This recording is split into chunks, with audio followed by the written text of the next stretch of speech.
dramatic and final title, EndWar, Ubisoft has made an effort to bring something new to the strategy genre.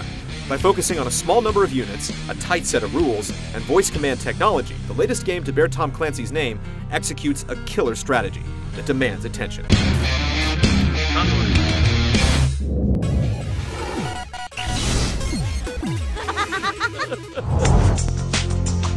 EndWar presents a loose scenario rather than a story.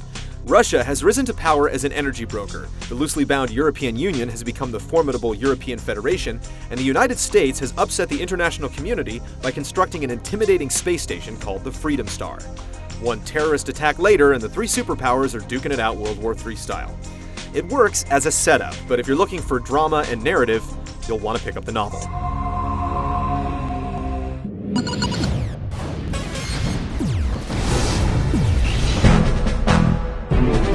No matter which faction you play, the basic rules of EndWar are easy to understand.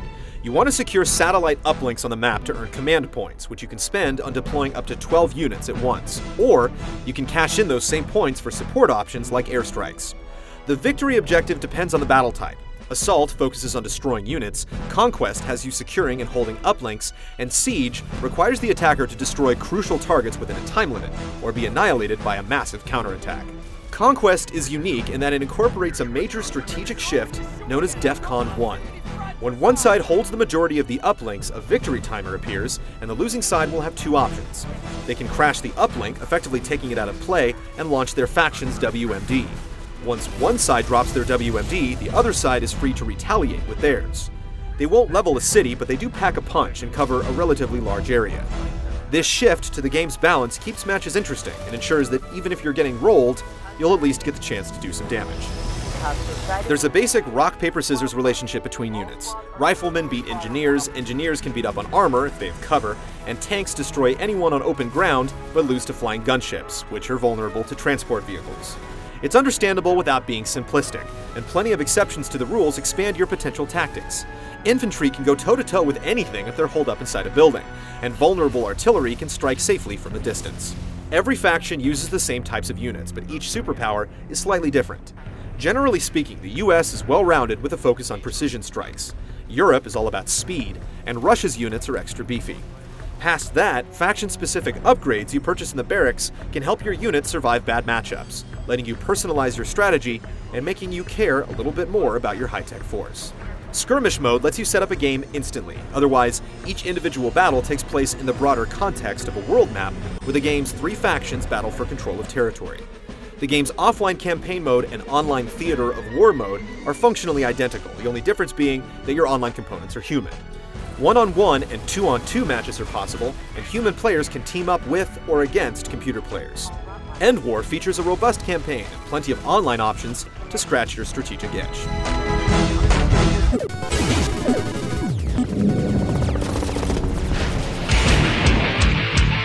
Ubisoft has made a pretty big deal about the game's voice command features, and the good news is that you can actually believe the hype.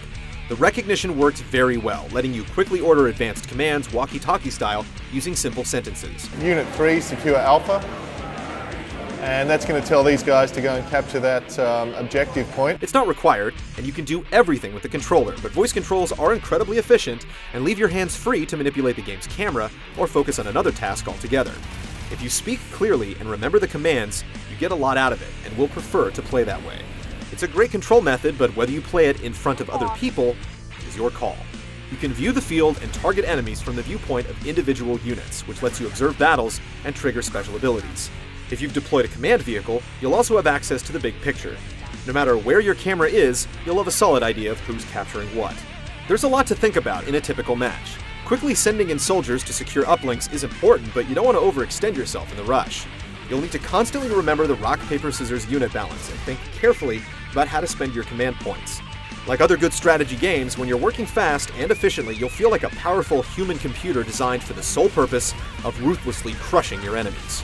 Speaking of ruthless crushing, units in EndWar can gain experience to become more powerful, but they can also be taken out of the game permanently. You can order a damaged unit to evacuate, but when a unit goes down, transport choppers are automatically dispatched to pick up survivors. Extractions don't take long, but a focused follow-up attack could finish them for good.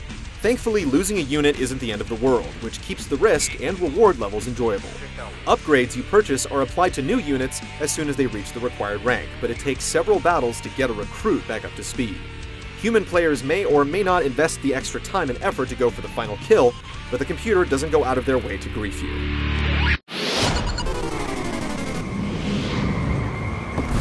Russia spends billions on the biggest arms buildup since the Cold War. EndWar has a clean, high-tech war room presentation that fits with the futuristic military vibe of the game.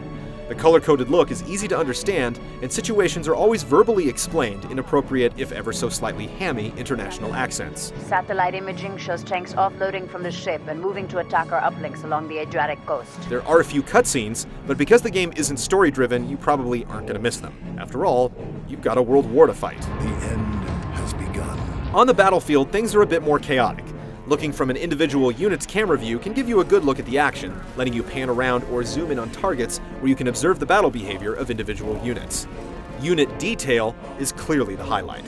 The core visuals suit the game's needs, but the environments and their limited destructibility aren't particularly impressive on their own. EndWar is a polished, innovative game that does a great job pairing its impressive voice command feature with a focused, fast-paced design. It doesn't flat-out require that you talk to your game system, but it does reward you for trying out a new way to play.